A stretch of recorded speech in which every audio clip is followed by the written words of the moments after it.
হাজার বছর ধরে আমি পথ হাঁটিতেছি পৃথিবীর পথে। সিংহল সমুদ্র থেকে নিশীথের অন্ধকারে মালয় সাগরে অনেক ঘুরেছি আমি। বিম্বিসার অসুখের ধূসর জগতে সেখানে ছিলাম আমি। আরো দূর অন্ধকারে বিদর্গ নগরে আমি ক্লান্ত প্রাণ এক, চারিদিকে জীবনের সমুদ্র সাফেন।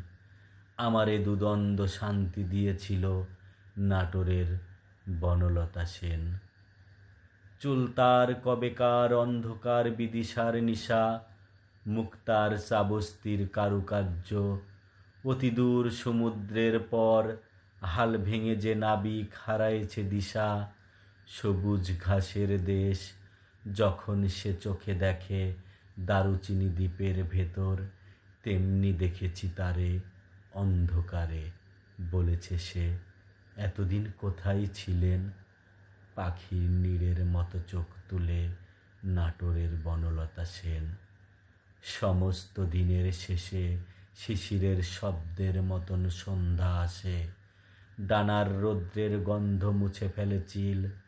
পৃথিবীর সব রং নিভে গেলে পাণ্ডুলিপি করে আয়োজন। তখন গল্পের তরে জোনাকির রঙে ঝিলমিল।